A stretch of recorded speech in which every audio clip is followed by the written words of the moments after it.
Estudiantes de la asignatura de Biología Celular y Molecular, Profundización. El video que veremos a continuación habla de la regulación de la expresión génica. Para que una célula adquiera una identidad, una diferenciación, necesita que ciertos genes se expresen. Y aquí existe una regulación de la expresión génica, ya que todas las células tienen el mismo genotipo, pero adquieren una identidad diferencial porque hay unos genes que van a estar prendidos y otros genes apagados. Para que un gen se exprese, debe primero ser transcrito. Recordar que un gen es una secuencia de ADN que codifica una proteína o un polipéptido. Y ese polipéptido o esa proteína ejerce una función dentro de la célula, que puede ser una enzima, una hormona, un transportador, un anticuerpo, una proteína estructural, una proteína contráctil, etc. El gen, para expresarse, debe transcribirse. Eso quiere decir, debe pasar de ADN a ARN. Luego, ese gen o ese ARN mensajero, que es inmaduro o primario por tener exones e intrones, debe ser procesado o realizar splicing. Eso quiere decir, se deben sacar los intrones, las secuencias no codificantes. Cuando el ARN mensajero está maduro, sale al citoplasma y ahí es traducido. Es traducido en los ribosomas para luego formar una proteína. Y a su vez esa proteína también puede ser modificada dentro del citoplasma para hacerla funcional. Recordemos cómo se estructura un gen eucarionte. Los genes eucariontes están separados entre sí. En un humano, por ejemplo, existen entre aproximadamente 30.000 genes, cada uno separado entre ellos, y estos genes se encuentran también en cromosomas distintos. Ahora, todos los genes parten con una secuencia, la cual está determinada por las bases nitrogenadas timina, adenina, citosina. El codón de inicio en todo gen es TAC. Si ustedes recuerdan, el codón de inicio en ARN es AUG porque ARN es complementario a ADN. Y existen tres secuencias de término o tres codones de término. Por ejemplo, uno de ellos es ATC, que en ARN debería ser UAG. Ahora, dentro de un gen tenemos secuencias codificantes como son los exones y secuencias no codificantes como son los intrones. La teoría dice que los intrones serían vestigios de la evolución, producto de los cambios genéticos que han ocurrido. Eso han ido quedando huellas moleculares en los genes. Previo al codón de inicio encontramos una secuencia llamada promotor, que es la caja TATA. Esta secuencia es rica en timinas y adeninas.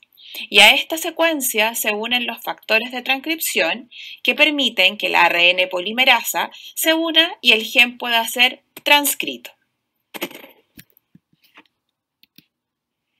Existen distintos puntos de control para regular la expresión génica. Se puede controlar a nivel transcripcional cuando se forma el ARN mensajero, a nivel posttranscripcional cuando el ARN mensajero se procesa. Se puede regular a nivel traduccional cuando se está formando la proteína, como también se puede controlar la proteína para hacerla funcional o inactivarla. Si nos damos cuenta, existe una diferencia también en espacio-tiempo, ya que algunas moléculas se regulan en el núcleo y otras moléculas se regulan a nivel del citoplasma.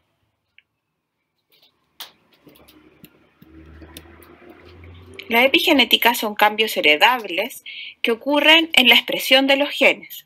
Aquí no se modifica la secuencia de bases nitrogenadas de un gen, sino que se modifica la expresión del gen. Eso quiere decir que un gen se prenda, se apague y puede existir predisposición a algunas enfermedades, como lo que ocurre con la diabetes, con la obesidad. Por lo tanto, cuando hablamos de epigenética, se está haciendo un cambio sobre el gen, de tal manera que se modifica la expresión del mismo. ¿Cómo se puede apagar o prender un gen?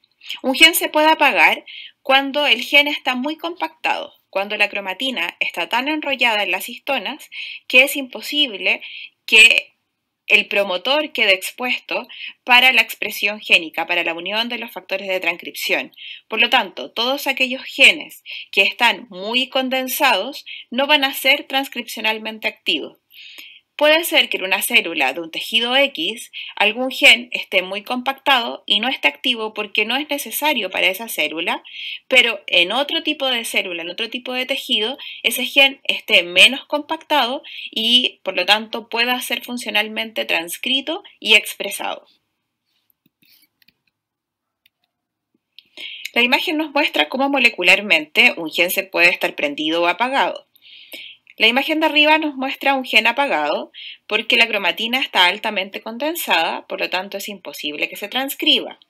En cambio, el gen de abajo está activo porque la cromatina está menos condensada, los factores de transcripción se pueden unir al promotor, esto permite la unión del ARN polimerasa y la síntesis del ARN mensajero. En el ADN existen secuencias que potencian la expresión o que inhiben la expresión de un gen. Uno de ellos son los enhancer. Son secuencias ubicadas anterior al promotor, o como también llamado en biología molecular, arriba del gen. ¿Y esto qué implica? Que a estos enhancers se pueden unir moléculas, proteínas activadoras, cuando interactúa esta proteína con el enhancer y con la secuencia promotora, va a permitir la mayor expresión de un gen. Por lo tanto, un enhancer es una secuencia de ADN que amplifica la transcripción gracias a la unión de proteínas activadoras. Un silenciador es una secuencia de ADN ubicado arriba del gen que cumple un efecto opuesto al enhancer. Eso quiere decir que inhibe la transcripción. Para que ese silenciador se active, necesita de una proteína represora. Cuando se une a la secuencia silenciadora, interactúan con los factores de transcripción y de esta manera detienen, inhiben el proceso de formación de ARN mensajero. Otra forma de apagar un gen es metilándolo. Eso quiere decir agregando a una citosina un grupo metilo. De esta manera, la ARN polimerasa es imposible que pueda transcribir. Los genes metilados no van a ser transcritos, por lo tanto no vamos a encontrar una proteína a partir de ese gen. La regulación de la expresión génica puede ir cuando el gen está metilado, no se va a expresar, pero si el gen es desmetilado, eso quiere decir que se saca el grupo CH3, se puede activar su expresión y podemos encontrar la proteína. Un ARN mensajero eucarionte, luego de ser transcrito, queda con secuencias codificantes y no codificantes. Por eso ha sido llamado transcripto primario o ARN mensajero inmaduro. Para que pueda ser traducido, debe ser en el núcleo primero procesado a través de un proceso llamado splicing, donde se remueven los intrones. Un ARN mensajero primario siempre debe ser procesado antes de ser traducido, ya que si no se sacan los intrones, cuando sea traducido en el citoplasma, puede llevar o va a llevar más aminoácidos y eso va a hacer que la proteína no sea funcional. Ahora, existen en un humano aproximadamente 120.000 proteínas diferentes. Antiguamente se pensaba, un gen, una proteína. Pero después se descubrió que existen en un humano aproximadamente 30.000 genes. Entonces, ¿cómo se explica 120.000 proteínas distintas? La respuesta está en el splicing alternativo. Eso quiere decir que de un mismo gen inicial que forma un ARN mensajero primario, este ARN mensajero se puede procesar de manera distinta y al procesarlo de manera diferente va a dar proteínas diferentes. Por ejemplo, acá existen 3 exones y 2 intrones. En un tipo de procesamiento se dejan los 3 exones y se forma una proteína A, pero en otro procesamiento, que puede ser en el mismo tejido o en otro, se da una proteína distinta ya que el exón 2 también fue removido. En la imagen de abajo muestran 5 exones. Se remueven los exones y los centrones de manera diferencial y nos da proteínas A, proteínas B, proteínas C. Ahora veremos un ejemplo concreto de splicing alternativo. Recuerden que Todas las células del cuerpo tienen los mismos genes, pero algunos están prendidos y otros están apagados. Acá, por ejemplo, este gen está prendido en la tiroide y está prendido en el hipotálamo. Eso quiere decir que en ambos tejidos se expresa. Se forma el ARN mensajero, pero se procesa de manera diferencial en cada tejido. En la tiroides se procesa de una manera y en el hipotálamo se procesa de otra forma, lo que genera distintos ARN mensajeros maduros, y estos ARN maduros, cuando son traducidos, en la tiroides forman la calcitonina, que regula los niveles de calcio a nivel sanguíneo, y en el hipotálamo permite la formación de un factor estimulador que estimula a la hipófisis para producir la estimulación de la calcitonina. Para que un ARN mensajero sea traducido en el citoplasma, debe salir del núcleo protegido. Existen dos protecciones, una por el extremo 5', que corresponde a una guanina metilada. Eso quiere decir que a la guanina se le agrega un grupo CH3 y eso evita que las nucleasas lo degraden por este extremo. A esa guanina metilada se la ha llamado caperuza o capping. Y por el extremo 3', luego de la secuencia o el codón de término, se agrega una cola de poli A. La cola de poli A son muchas adeninas que van a determinar cuánto tiempo va a estar el ARN mensajero en el citoplasma antes de ser degradado. Mientras más larga es la cola de poli A, mayor tiempo está ese ARN mensajero para ser traducido. Todos los ARN mensajeros van a ser degradados en un momento determinado y eso está dado por la degradación de este ARN mensajero por el extremo 3'. Si vemos la tabla que aparece acá abajo, se muestran 3 ARN mensajeros que codifican la información para formar hemoglobina, que es una proteína que está en los glóbulos rojos y que transporta oxígeno.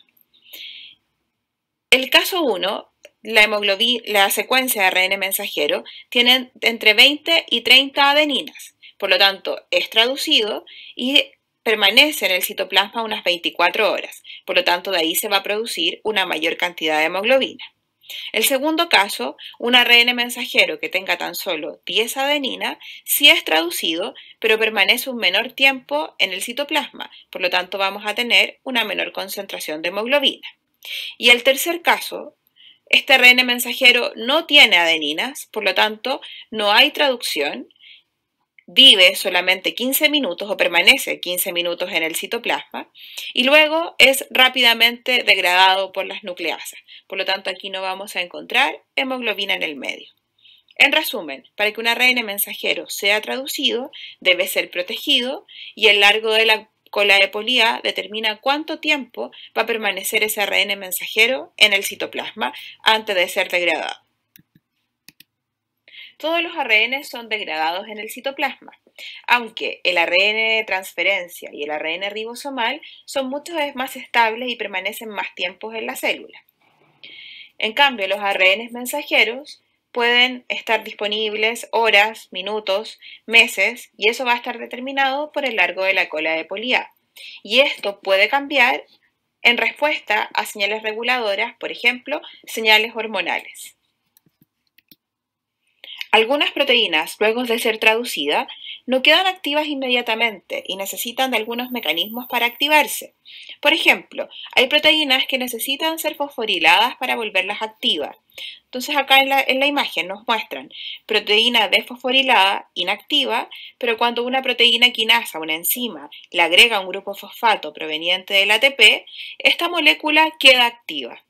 Otro ejemplo es lo que ocurre en el estómago. El estómago secreta pepsinógeno, que es una proteína inactiva, pero cuando llega el alimento rico en proteínas y liberamos ácido clorhídrico, el ácido clorhídrico permite que este pepsinógeno inactivo se active y se transforme en pepsina. Y como pepsina puede transformar las proteínas en polipéptidos o péptidos más pequeños. La regulación de la expresión génica en procarionte es distinta a eucarionte.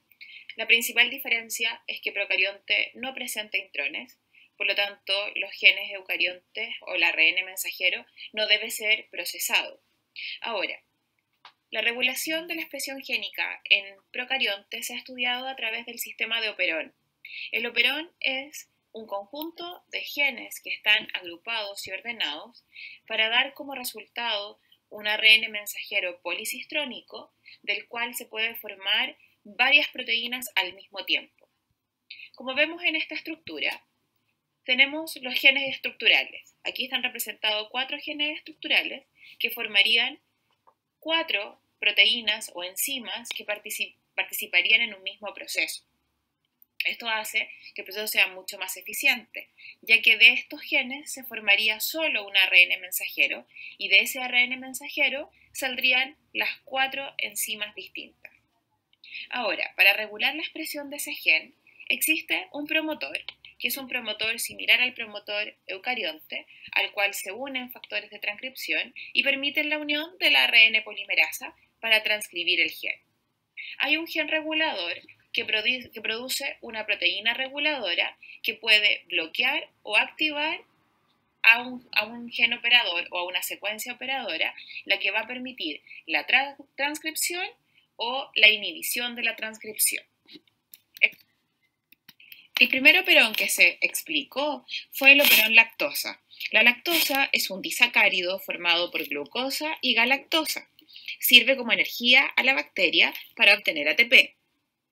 Las células en general, las bacterias en general, si tienen glucosa en el medio, van a preferir la glucosa, pero si no hay glucosa y hay lactosa, van a metabolizar la lactosa. Este operón se dice que es un operón de control positivo. ¿Por qué de control positivo?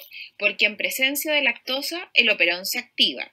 Y es catabólico porque las enzimas que se van a formar van a degradar a la lactosa en glucosa y galactosa. ¿Cómo se organiza el operón lactosa?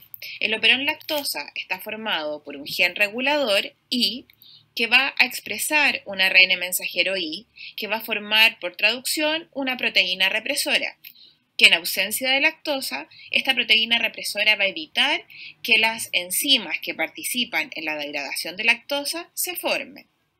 Está el promotor, que como ya hemos aprendido, es una secuencia a la cual se unen factores de transcripción y se estimula la unión del ARN polimerasa para transcribir.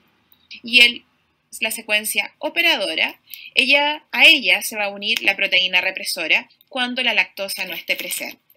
¿Cuáles son los genes que participan en la degradación o que van a producir las proteínas para degradar lactosa? El gen Z, que forma la beta-galactosidasa, que va a ser la enzima que va a degradar a la lactosa, la permeasa, que permite el ingreso de lactosa, y la transacetilasa, que permite también el metabolismo de la lactosa. ¿Qué lactosa en el medio? El operón lactosa se activa. Eso quiere decir que la lactosa se une a la proteína represora y la saca del sitio operador. Por lo tanto, la ARN polimerasa va a tener el camino libre para poder transcribir el gen Z, el gen I y el gen A, y luego este ARN policistrónico que tiene la información para formar 3 proteínas se va a traducir en beta-galactosidasa, permeasa y transacetilasa. De esta manera, estas 3 enzimas van a participar en el catabolismo de la lactosa. ¿Y por qué se activa? Porque hay lactosa en el medio. Y la lactosa actúa como un inductor de este operón. La regulación de la expresión génica de los operones está regulada según la necesidad de la célula. Las células solo van a expresar genes cuando sea necesario, ya que son organismos muy pequeños que no gastan energía de forma innecesaria. Por lo tanto, la lactosa va a ser el inductor de la transcripción, pero cuando no hay lactosa en el medio donde se desarrollan estas bacterias, se expresa la proteína represora y la proteína represora se une a la secuencia operadora. Por lo tanto, la ARN polimerasa, si quiere transcribir, no puede porque el sitio está bloqueado por la proteína represora. Por lo tanto, no hay transcripción de los genes que participan en la degradación de la lactosa y tampoco hay traducción de las proteínas que participan en la degradación de la lactosa. A continuación, vemos cómo el gen regulador expresa la proteína represora. Esta proteína represora solo se va a unir a la secuencia operador cuando no hay lactosa. Si hay lactosa en el medio, la lactosa se va a unir a la proteína represora, por lo tanto esta proteína no se va a unir al operador. La ARN polimerasa va a poder transcribir el gen 1, el gen 2 y el gen 3 y por lo tanto este ARN mensajero va a ser traducido en la enzima 1, 2 y 3 y por lo tanto la lactosa se va a degradar.